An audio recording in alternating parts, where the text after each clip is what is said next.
Welcome to the Healing for Male Survivors podcast. This is a podcast for male survivors of sexual abuse and assault, whether as a child or as an adult.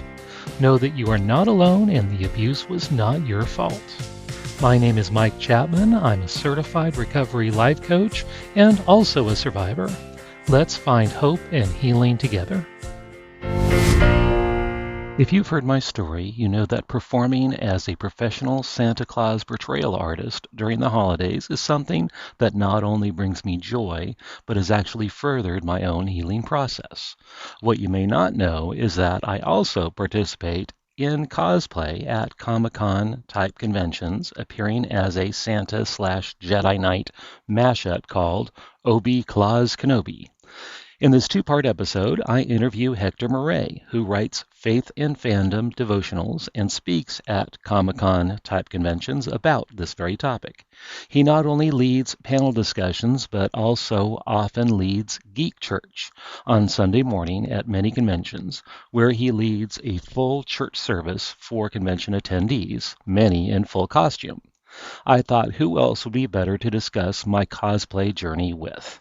Though Hector is not a sexual abuse survivor, he has a lot of trauma in his own path and has found healing, in part, through his own journey into fandom. And now, part one of my interview with Hector Miray. Hector Miray is a believer in good stories and likes helping people live them. Hector has been a camp director, college minister, youth pastor, associate pastor, location pastor, and basically anything else you can put in front of the word pastor. Hector is also a professional geek and the writer of the Faith Fandom book series, which is a collection of geeky devotionals and Bible studies. Hector has also published non-geeky devotional material written for comic books and was a screenwriter for more than 100 episodes of content from Clever Movies, Screen Junkies, Fandom Entertainment. Hector tours around to approximately 20 Comic-Cons per year with his books and panels. Hector is also an in-demand DJ, frequently doing weddings, proms, and parties.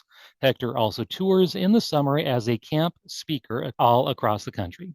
Hector is from and resides in Robeson County, North Carolina, which is effectively the last speed bump on I-95 before you hit the tourist trap called south of the border. I'm here with my friend Hector Miray, who is a pastor and an author and a speaker, great all-around guy. I'm going to pick his brain and let him talk about all the things that he's interested in, the things we have in common. So, Hector, welcome.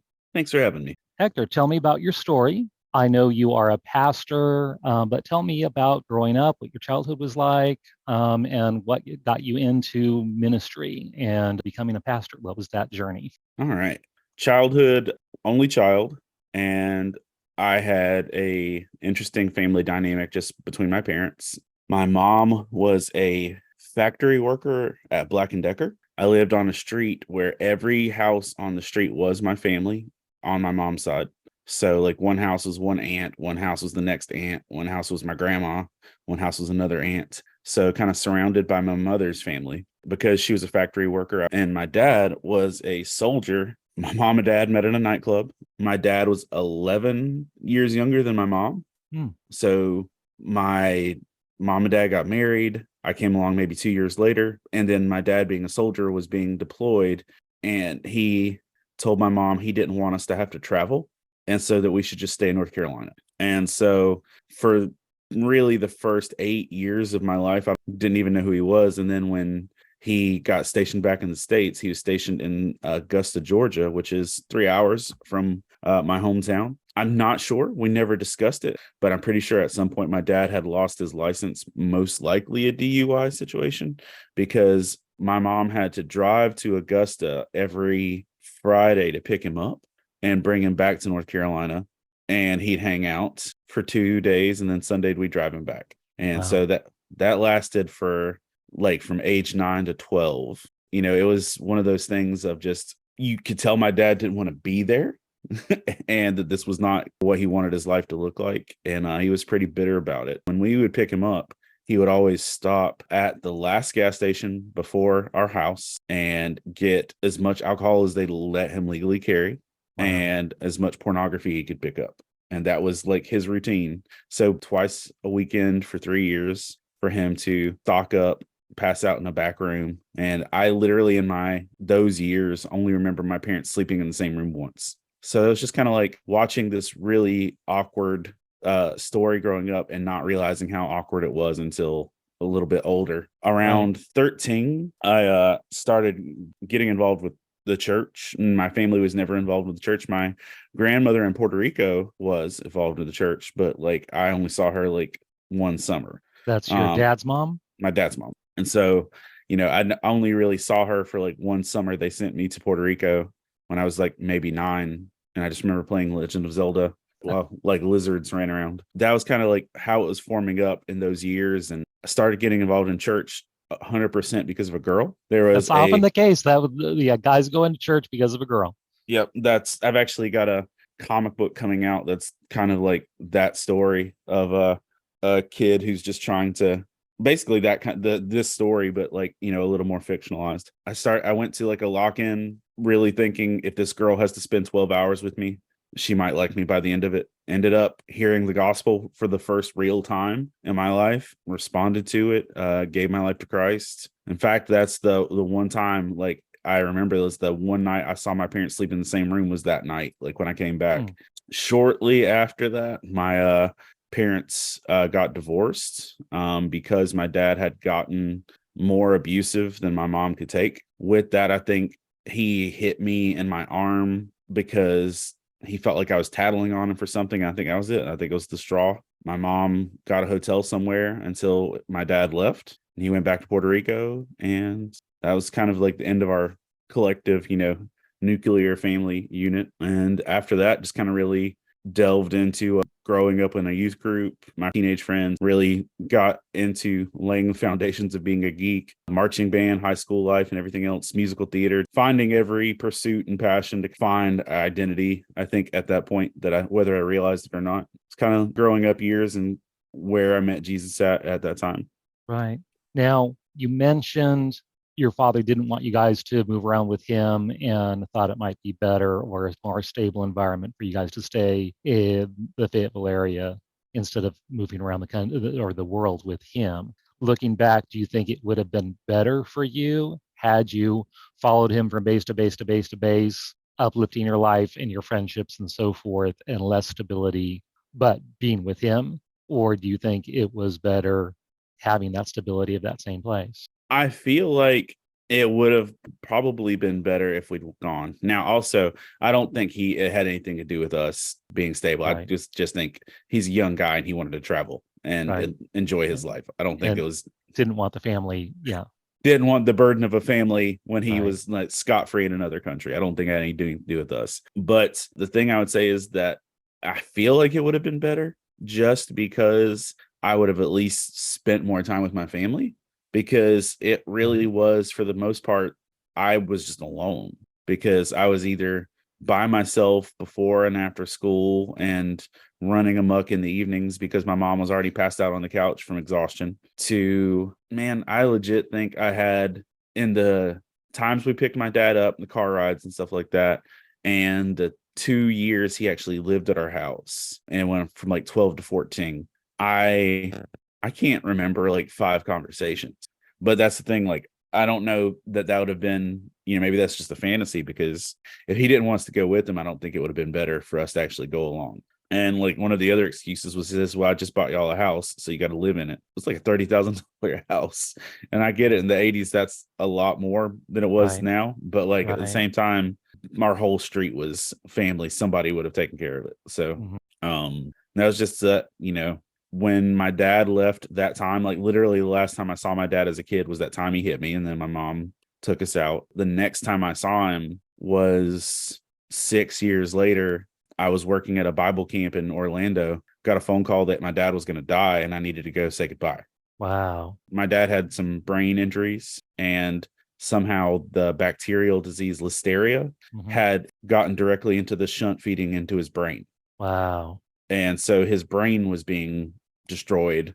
He didn't die, but he was mentally debilitated and then Mhm. physically debilitated. And it was a progression from, that was 2000 to 2013, of him being in nursing homes or to the becoming a vegetative state. So as our years got older, I never got to have like a legit adult conversation with him. Right.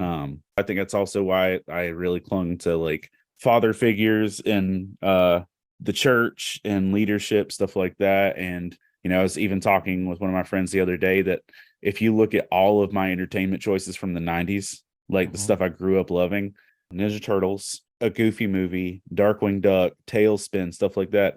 Everything I really enjoyed as a kid was that the idea of a kid that actually had positive father figures. I continued with youth group and ministry. There was a gentleman that had became my youth pastor that was a missionary with a children's Bible organization that was being built in my area. There's a program in our school system called Release Time. And it's a nationwide program that a kid is allowed 9 hours of religious education a Yes, I year. remember that. I did that. It had just passed when I was in school a long time ago, and yeah, I remember being pulled out. I got the form, signed it for my mom. It was a good way to get out of class, and everyone It, thought so. and, And that, and we that's we we went across to a little Baptist church and had a little Bible study, and yeah, it was great. It was great exposure because like you, I had no religious background, but yeah, we had that. Yeah, it's not used very much. so that there was a team of missionaries that were coming to this area to kind of set that up on a bigger scale. They had a ministry where they would take a bus of kids from Pembroke up to the camp in Raleigh for camp during the summer in the 90s. My youth pastor's job at that time was like he was the guy that shuttled the kids back and forth from Pembroke to Raleigh as one of their roles. I remember on the way up there, the whole 2-hour drive from Fairmont to Pembroke in a bus with a 55-mile-an-hour regulator.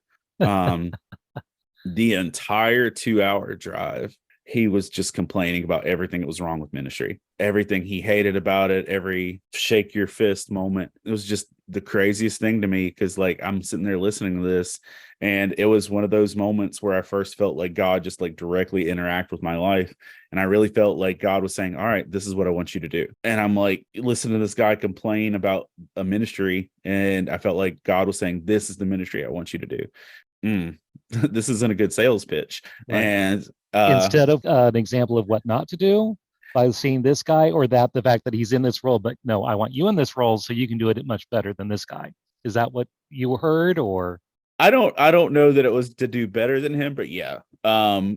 Just in that this was the role, and obviously his heart was not there, but there was something to this spot in this ministry. And so I spent the rest of my high school years getting trained up to become a children's missionary with that organization specifically. To my senior year in high school, went to Bible college, and for a semester and a half at the beginning, at that point, the camp had been donated. The people were working, but they had some staffing issues, and they said, look, we need you to go ahead and pause your collegiate career and come work, because if not, we're going to wow, have to shut things down.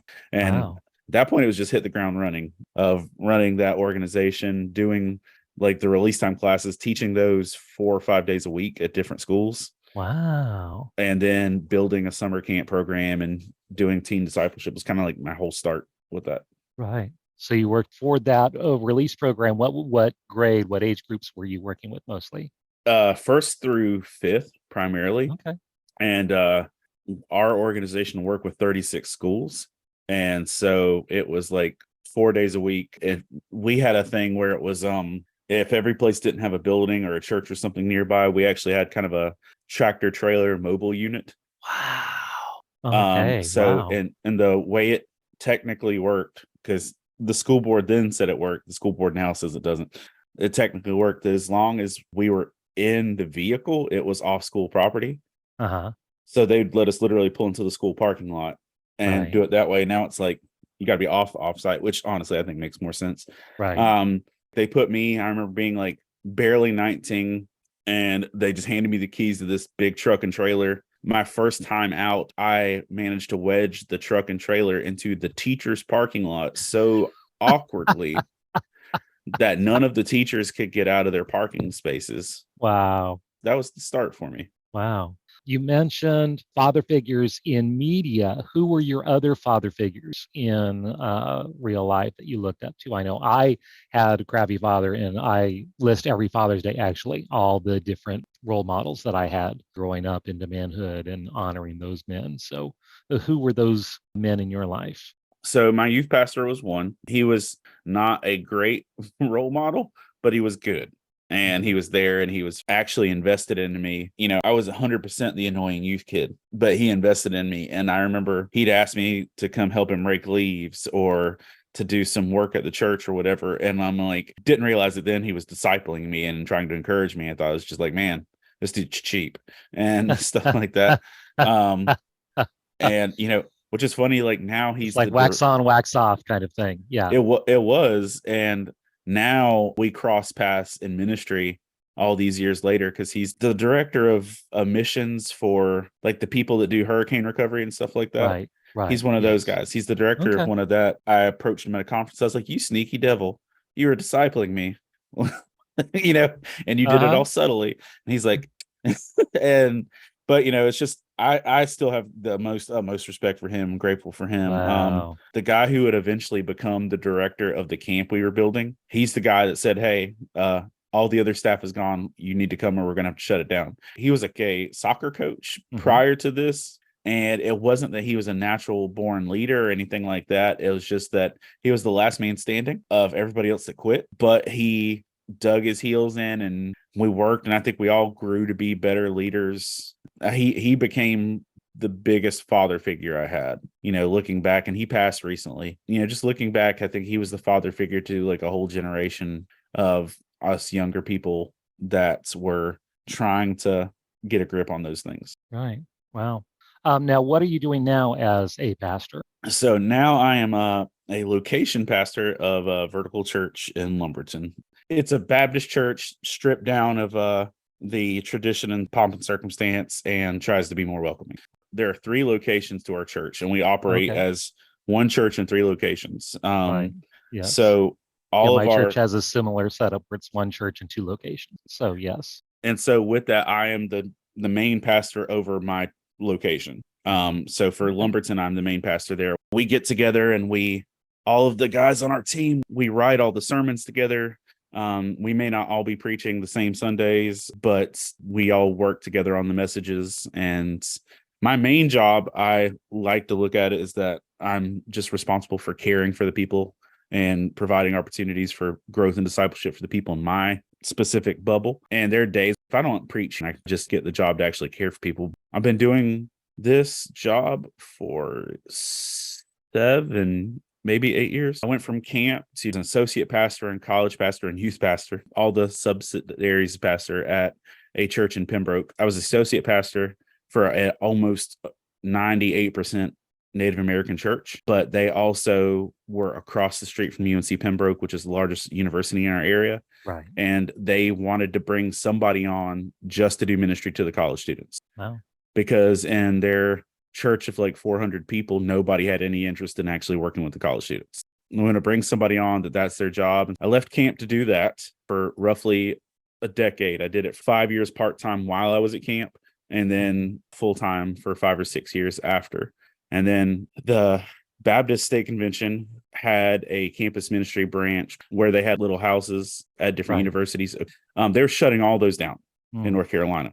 And they said that they understood the concept, but they thought that it would be better spent helping fund churches near colleges rather than trying to keep up random little houses with a full-time pastor. So they asked me to consider planting a college church or a college focused church literally in the same town I was doing college ministry at the other church. So I actually partnered with Vertical Church to plant that. I've been there for the past 7 years. And Excellent. I'm learning so much more about you.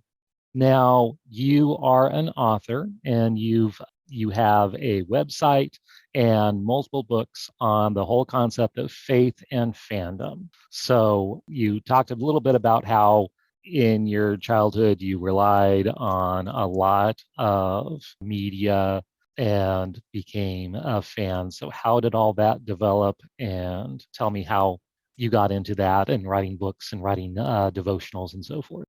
I definitely grew up with those things being like primary influences, but I wouldn't have ever said they were like my main passion for the longest time. Grew up with Batman the Animated Series, and Ninja Okay. Turtles, Darkwing Duck, stuff like that. And it was kind of like in my early adult-ish life, I'd been doing the camp ministry forever.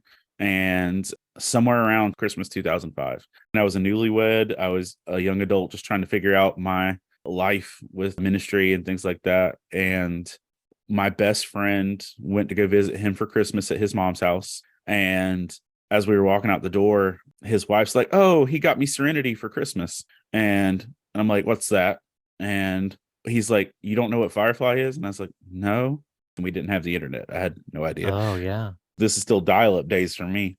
So he literally took his wife's Christmas present of Serenity and his box set of Firefly and handed it to me, said, like, "Fix it," and just sent me this stuff home, and started watching Firefly. Loved it. Really loved the character of Shepherd Book. So what was the actor who played Shepherd Book? Ron Glass. Okay. I just thought his interpretation of ministry and pastoral life, that was great. And then he told me, he's like, "If you like this, you really should try Doctor Who." And just kind of went down that rabbit trail. I was a camp director, and I'm always writing little devotionals. My main job at that point was the director of teen ministries. I would have a group of 5 or 6 students every week that were doing discipleship focused stuff. So I would write a devotional each summer to go through with them as a workbook. As I've watched Firefly for the umpteenth time and Doctor Who and stuff, like, I really wanted to write a Shepherd Book devotional just Uh-huh. on that character. I even had the name and the graphics in my mind and everything ready for it. And then it's probably 2009 that I went to my first Comic-Con. Some friends I had made were going to Heroes Con in Charlotte. I was going specifically to meet Mick Foley. And Wow. I met him at GalaxyCon for the first time. yeah, And he is a part-time Santa as well. And yes. so we talked about that, and I went to his booth, and I cosplay as Obi-Claus Kenobi, uh, Santa mashup, and we had this long conversation. He got me around to his booth. He took my picture, which was hilarious. And Yeah. then when he had his breakout, he mentioned me in his panel discussion that I had come in to visit him, and so people said, "Yeah, he talked about you." It's like I didn't go to his breakout session. It's like, oh, that's so cool. So yeah, Mick Foley. They did a documentary of him discovering his Santa journey, and that actually helped inspire me on my own journey. So that's my Mick Foley connection. So That's awesome that y'all had that. Mick Foley was in the late 90s, was my favorite thing of wrestling. I wasn't oh like a wow. diehard wrestling fan, but I loved him. Mm-hmm. And the whole character, the whole persona, Mankind, was just my favorite. And so he had written a book called Have a Nice Day. My part-time job in my early years, because I was missionary raising support, that took time. I was a bookseller at Walden Books, Mm. and I loved Mick Foley. And so when his book came out, they gave me permission to dress like Mankind. So I literally checked people out dressed like Mankind at the bookstore and promoted his book and everything. And I just Excellent. had a big love for Mick. I'd read his book. It was my favorite one for a long time. And I was just like, he's going to be at Heroes Con, because he was writing a comic book. Okay. And it was some action cop book that was eventually going to try to be optioned for a TV show. Heroes Con is a comics pure show. Mm-hmm. It doesn't matter if you're a celebrity. If you're not writing comics, you can't be there as a Ah. celebrity. And so he was being brought in solely because he was writing comics. And so a friend knew I really liked him. So he's like, "Let's go meet Mick Foley." And when I went, I really just fell in love with the Comic-Con world. As you know, meeting Mick was cool, but he was what got me in the door. Right. And then I just really fell in love with the cosplayers and the environment, the people just being passionate about stuff. I loved comics. And that same show, I got to meet some of my favorite comic book artists and get books signed, because I was a comic book reader. And I got to meet like Tim Sale, who did Long Halloween. And I got to meet Mark Begley, who did a lot of the Spider-Man stuff. It was such a great experience. And then I just started going back each year I got a little more invested. The next year I went back in full cosplay because I'd never seen cosplay before. I went as one of my favorite Batman villains, Hush. So I spent a full 4 days in cosplay. The year after that, I was running a little YouTube channel of a 5-minute weekly show. I noticed at that point in time, Heroes Con wasn't really recognizing cosplayers. There wasn't a cosplay contest yet. So I went that year and I went to every cosplayer and videoed them and asked if they would like to be entered into a cosplay contest. And we vote online and we give out prizes. And I spent the entire 4 days just videoing cosplayers. And I got to know people really well doing that. And Heroes Con actually put my cosplay contest on their website. And after that, they started doing cosplay contests. Wow. So I unofficially credit myself with that, but it was the interactions with the people. One of the people in third place in the cosplay contest that eventually won, she's like, we were having a conversation. She was saying, as a believer, she's like, I'm a believer and I don't ever get to meet other Christians here. And it was something I was already feeling a nudging towards. And it was through that cosplay contest and actually getting to just really talk to people. If there's anybody that's not a Christian, there's no place that they're going to find God here, or that, it will be easier to find God. If there are people who are believers here, there's no place for them to connect. And so I got it in my mind to go ahead and come back the next year, but come back as an artist and make a devotional for nerds and to do that. And so I left there, was going to do this. And I was like, I already made up my mind. I'm going to write a devotional for this, but I was writing it 100% just for one weekend at Heroes Con. Wow. So Heroes Con 2014 was going to be the year I showed up, and I was going to bring a devotional just for that weekend. And right after that, literally that was in June of 2013. A week or two later, a Bible camp in Tennessee asked me to come and be their speaker for the week, but they wanted to do a superhero thing. Wow. And, I ran some ideas by him, and basically I wrote the first 8 chapters of the first Faith and Fandom book. That was just what I did for that chapel that week at that camp. Wow. So I was like dual wielded with that. So I went ahead and wrote the first 8 doing superheroes with that. And then I spent the next 8 chapters of it doing sci-fi with Doctor Who and Firefly. And then I did some stuff on video games and got it ready with that goal of I wanted to make it, basically treat it like a mission trip of I'm going to go set up at this show. Okay, I'm going to show up and do this. And then went ahead a year later and went back to Heroes Con, and the response was bigger and better than I thought it would be. And by the time I got done with the first con, I had probably 6 other shows that were inviting me to their shows to set up. One show that was in Myrtle Beach asked me to come do a church service. So that was my first outing with that. And then it's just kind of been all systems go with that. So I know you've been to San Diego Comic-Con. Yeah. And you've shared there. I mean, that's the pinnacle. I'm just thrilled with that. But it makes so much sense with the area of ministry you're with high schoolers, even elementary and teens, college students, so tied into pop culture. It's really part of who they are and who they relate to and what they understand, that it's a great way to use those concepts of those stories and then bring it in and allow the message of Jesus and what in his sacrifice, faith, all those concepts can be shared in such a unique way. And having those devotionals and books and all of that is a great way to share the gospel message. So I was so thrilled when I went to my really the second Comic-Con with that I knew that you were doing the Geek Church and so forth. That was just fascinating and learned so much from that. So I applaud you for that.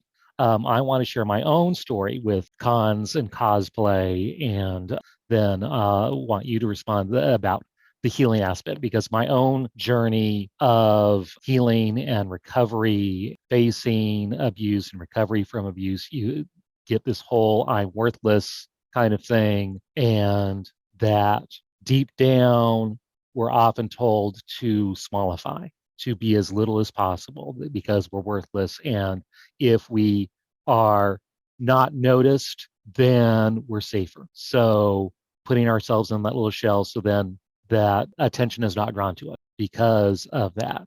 I knew I've always been fascinated by all these Comic-Con events. Loved sci-fi since I was young. Star Trek got me started because that was pre-Star Wars. So yeah, you watch every episode again and again, and just the concepts and the family and so forth, just really connected to that. As an adult now, going through my recovery process, and always wanted to go to one of those cons, but feeling, oh, I can never do that, and feeling, yeah, unworthy or that, yeah, expensive and so forth. But now as an adult, recovering, realizing, okay, I need to work on things with my inner child who loves this kind of stuff. And so I went 2 years ago to GalaxyCon, and at this point I was already doing Santine, and I thought about the mashup of uh, doing some kind of Jedi Santa mashup because a few years before COVID hit, my own church had done VBS and they did a Star Wars thing for VBS. So we all got our costumes, great environment, wonderful experience. And I had this Jedi robe that I got just for that event. And it's like, oh, well, I already have that. Could I somehow mash up that and the fact that I'm doing Santa? And then I said, okay, well, let's see. Okay, well, I need a lightsaber. How can I do that? Got a cheap one from Best Buy. It had a white light blade to it. And so I was able to design that and repaint it and get striping on it to make it look like a candy cane. And then combine the outfit I already had with the Jedi robe. And that was basically it. And told my buddy Devin about it. He's late 20s, but we were in the same small group Bible study at our church. And he would go to Comic Con all the time. And we talked about it and mentioned what I was planning to do. It's like, oh, that sounds really good. Let me ask my buddy what he thinks. And so he asked the buddy, he's like, oh, dude, he's going to get mobbed. It's going to be so popular. And so he told me, yeah, but it's a good thing. And so I did and got dressed up, and I've got the jingle bells on my boots. So it's this whole people notice you very quickly. And I could not even get into the door. We parked at the parking lot, so I didn't get a hotel or anything. I couldn't even get to the front door. And oh, dude, I got to get your picture. Really? Okay. So I'd stand with my picture, and I was so nervous about going in. I didn't know what I was doing. And he guided me through, my buddy, Devin. And he realized, okay, dude, you got this. I'm going to go register, and I'll meet you back. We didn't even see each other till like a couple hours later. We passed in the expo center because once I got in the door, it's like, okay, I got this. I can figure this out. And it was so healing that, yeah, the whole bigifying that see myself as so small, but then I could just come out and be this big, larger than life character and own it. It was very healing. And the whole environment in that convention center so welcoming, so warm, and so loving. It's just amazing, and it really helped me heal. And I loved it so much that last year when I went, it's like, okay, yeah, I only stayed that first year for 4 hours because I know so many layers, very hard to like undress and go to the bathroom. And you really have to plan for this if you have a very elaborate costume. It's a lot. And so I got to the point, okay, I just did the expo floor. I didn't do any of the panels. Then after about 4 hours, okay, yeah, I was done. I was tired and I really needed to go to the bathroom. And I lived about an hour away. I probably need to start going home. So I only stayed for 4 hours. Then the next year, it's like, okay, I need a hotel so I can last longer. So I stayed for 3 days and was in a hotel. I was at the Sheraton, which is a block and a half away from the convention center. And then this last year, I stayed at the Marriott, which is connected to the hotel, which is so much better because you can stay relatively inside. You don't have to go outside as much, Right. going back and forth. Added to the costume bit by bit each year, and just phenomenal time. But it just so helped me heal those wounds from my past and help me come out of my shell. Yeah, it's meant a lot to me. How has that affected you in your own life? I've really enjoyed the con community, things that echo and resonate with me with it, of just being able to be a little bit bigger, a little bit more. Here's where I am. I get just a twinge of the other end of it for me with cons. Looking at the Geek Church panel, the fact that there's a room full of people that are passionate or excited to be in there, I love that. Right. Seeing that there are people that are excited and getting to meet people like you and encouraged, like, that's wonderful. And it's why I do what I do. But on the other end of it, doing the booth and being there also merits me a fair amount of negative. Right. I could imagine. Yeah. And so there's usually the responses are, someone will walk by and be like, and they'll just kind of like, okay, I see that, but it's not interesting to me. And they'll keep going. Or there's a fair amount of ew. And like where people will like have a near volatile reaction in their response. And there's only so many times a day you can just be smiling at someone and they go "Ugh," at your Right. face. And it's just like, oh, this is discouraging. And then, occasionally we'll get people that are literally like yelling or screaming, why is this here? And like just angry at existence. So it's a little bit more of an emotional roller coaster for me. Right. That makes sense. Yeah. Follow that, there's usually somebody that's like, oh, I love this. This is the greatest, or let's talk about this. But that's the thing. Like when I was doing it initially, just going to cons, cosplaying, doing the cosplay contest, it was all warm and fuzzy. And it was just that kind of encouragement in that community. And I've built friends with cosplayers and relationships that have lasted for 13 years. Right. There's a guy who was at my booth at Heroes Con this year who was one of the first cosplayers I ever took a photo with. Ah. And every year he's been to a show, he finds me. I've built good relationships. But I think the part of me being big and bold with who I am and what I'm doing also means I'm volunteering to take the brunt of everyone's hangups Right. and resentment towards the spiritual community. Right. Whether Yeah. it There's a be lot of church hurt out there, the culture wars and so forth. There's a lot of vitriol against anyone representing faith. And I find that in the community of survivors, that specifically, there's been a lot of abuse within the church right. and a lot of survivors from that abuse. They don't even want to talk about religion at all. And I can honor that and I can understand that. And I was assaulted by a minister as well. That's part of my story. So I get that. Yeah, that must be a huge burden for you when There you're out there and you're you become a target in but essence. Yeah. it's emotionally discouraging, but at the same time, like, I'm signing up for that. I have to know that if I Right. put myself in that place, I have to emotionally pregame and prep Right. before a show, because if I don't, it just kind of like can blindside me.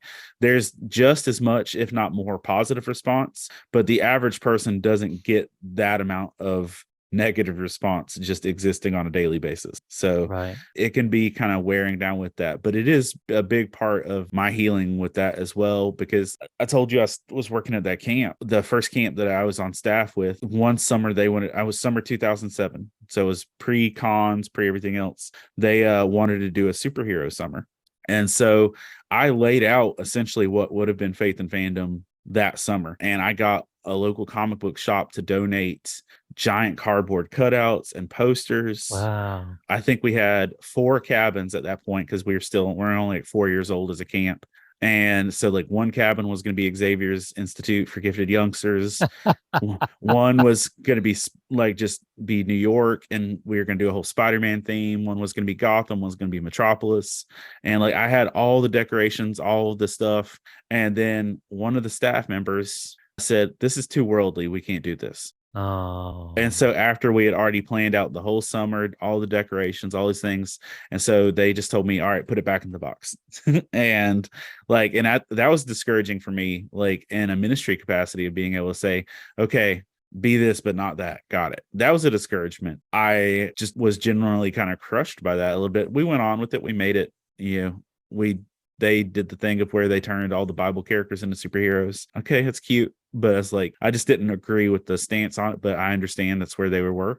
Right. And then that's always kind of the thing of like, we want this much of you but not that much of you. And the guy who was my biggest father figure, and I shared this at his funeral, every time we were doing a theme pitch or something like that, one of the things I just remember him saying to me, he's like, why do you have to always be so epic?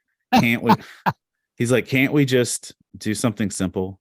Can't we do a theme like construction? Like, why does everything have to be a big epic thing? And I mentioned that at his funeral. I was like, look, he didn't agree with all of my ideas, but he still gave me opportunities Right. to flesh them out. And for me, like, where I might be making myself a moderate target in terms of responses and stuff, I at least am getting to be all of me, Right. because I don't like having to water things down in me. That, it's like, there's a difference between like turning away from the negative things that are damaging to your life versus like having to hide the aspects of you that people won't understand. And Right. so I like, even if it gets me a little bit of negative, I would rather be, this is all of me, and then not. Because even in pastoral ministry, I can't go full nerd capacity with that either. It's just like, have to be wise with the audience that I have. But I do love it that it gives you the chance to just express yourself, and not just me, but like all these artists and vendors and people that are creating stuff. There's not a place that they can sell or express themselves and actually find an audience so well as in doing this. And just for people to appreciate your art and things like that.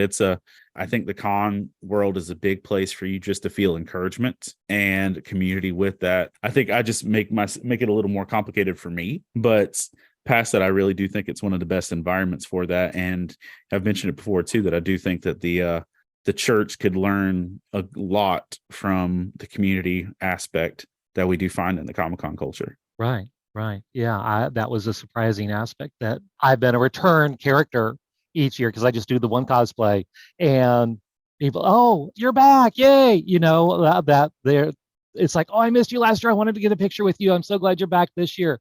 And then just the support. I'm part of a little Facebook Messenger group of people who it was like their first con, and just supporting each other and geeking out. Oh, I was at this panel, and this happened. Yeah, just that support, that community. And last year, my big focus was on cosplay, and I was in the contest. Not going to repeat it again. It was very long process, but you end up, because you're in a long line for the interviews, for the pre-interviews. Then when it's actually time for the contest, for the big stage, you're on a huge long line with the same people because they number you as when you were a peer. So then you got that same core group that you're hanging out with for like 2 or 3 hours in line total. So you're just talking and getting to know these people. We end up, exchanging Facebook addresses and so forth and communicating throughout the year. And I was sad some of these people didn't show up this year. So, we missed each other somehow. That whole concept of community is really interesting. Please join us next time as we continue with part 2 of my interview with Hector Miray. I'll see you then. If you would like to learn more about my coaching with Polar Live Consulting, where I provide one-on-one coaching and group coaching, both with a focus on healing for male survivors, reach out to me at polarliveconsulting.com. That is Polar spelled Polar. I would love to hear from you. I want to hear your story. If you would like your story featured on this podcast, contact me via my website. If you like this podcast, please rate and review, because that's how other people can find me, and I really want to spread this message of healing and hope to others. And remember, you are not alone. Healing is possible, and the abuse was not your fault. Let me repeat that. The abuse was not your fault. See you next time on the Healing for Male Survivors podcast.